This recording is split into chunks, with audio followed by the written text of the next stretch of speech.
आजची आपली रेसिपी आहे मऊसूत रव्याचे लाडू। बनवायला खूप सोपी रेसिपी आहे, अगदी प्रमाणासहित मी या व्हिडिओमध्ये एक्सप्लेन केलेलं आहे।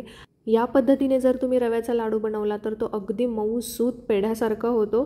खायला सुद्धा हा लाडू इतका टेस्टी बनतो की तुम्ही बाकीचे लाडू सुद्धा विसरून जाल, इतकी मस्त आणि टेस्टी अशी ही रव्याच्या लाडूची रेसिपी आहे। तर आता अजिबात वेळ वाया न घालवता आपण पटकन रेसिपीला सुरुवात करूयात। तर सगळ्यात आधी आपण लागणारं साहित्य बघूयात।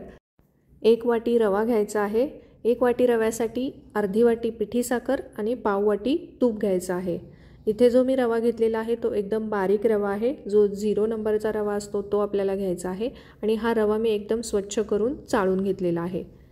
आता सगळ्यात आधी गॅसवरती एक कढई ठेवायची आहे आणि हे जे आपण पाव वाटी तूप घेतलेला आहे लाडू बनवण्यासाठी, तर त्याच्यापैकी एक मोठा चमचा तूप आधी आपण कढईमध्ये ॲड करूयात आणि त्याच्यामध्ये आपण जो 1 वाटी रवा घेतलेला आहे तो सगळा रवा याच्यामध्ये ॲड करायचा आहे। गॅसची फ्लेम एकदम स्लो ठेवायची आहे, मंद ठेवायची आहे आणि स्लो गॅसवरतीच आपल्याला आता हा रवा भाजून घ्यायचा आहे। हा रवा पूर्णपणे आपल्याला स्लो फ्लेमवरतीच भाजून घ्यायचा आहे, गॅसची फ्लेम अजिबात वाढवायची नाही आणि रवा असा भाजत असताना त्याला कढईच्या बुडापासून असं व्यवस्थित मिक्स करत राहायचं आहे, म्हणजे रवा सगळीकडून व्यवस्थित असा छान भाजला जातो। आता आणखी 1 चमचा तूप आपल्याला याच्यामध्ये ॲड करायचं आहे आणि पुन्हा एकदा छान असं मिक्स करून घ्यायचं आहे। जसं जसं आपण रवा भाजत जाऊ तसं तसं हा रवा फुलतो आणि इथे तुम्ही पाहू शकत असाल रवा जो आहे तो एकदम मस्त असा फुलायला लागलेला आहे। त्यामुळे सुरुवातीला मी जी कढई घेतली होती रवा भाजण्यासाठी ती मला अपुरी पडायला लागली, त्यामुळे मी आता हा रवा दुसऱ्या पॅनमध्ये ट्रान्सफर केलेला आहे। तर इथे सुद्धा पूर्णपणे स्लो फ्लेमवरतीच आपल्याला हा रवा भाजून घ्यायचा आहे। हा रवा जो आहे तो आपल्याला जवळपास 10 ते 15 मिनिटं असंच लो गॅसवरती भाजायचा आहे।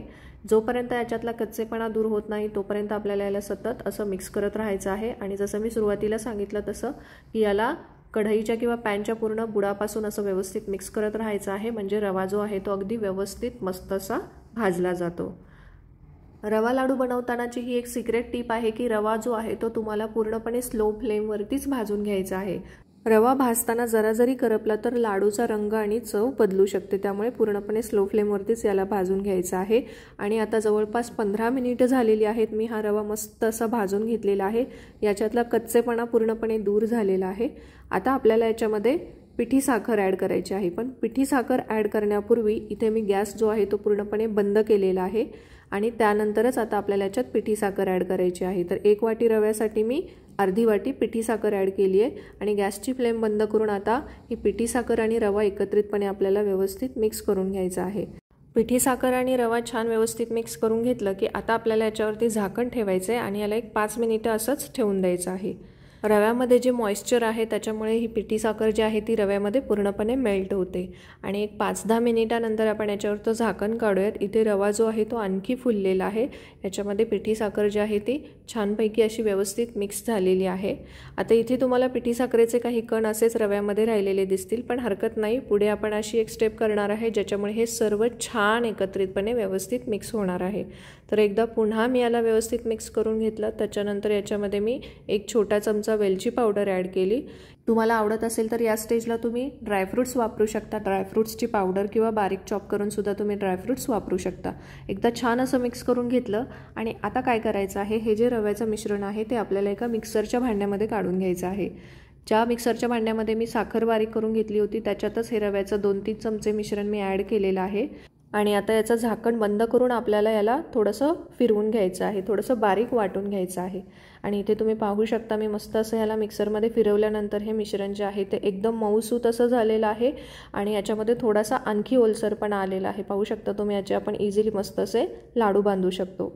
तर हे मिश्रण असं परफेक्ट झालेलं आहे। तर उरलेलं सगळं रव्याचं मिश्रण मी अशाच प्रकारे मिक्सरमध्ये फिरवून घेतलेलं आहे।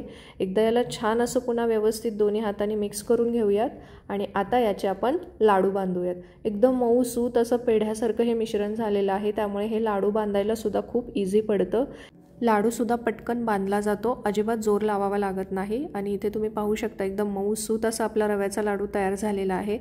टेस्टला तर हा लाडू खूप भन्नाट झालेला आहे, पेढासुद्धा याच्यापुढे फिका पडेल इतका मस्त हा रव्याचा लाडू बनलेला आहे। तुम्ही सुद्धा मी या सांगितलेल्या पद्धतीने एकदा रवा लाडू नक्की ट्राय करा।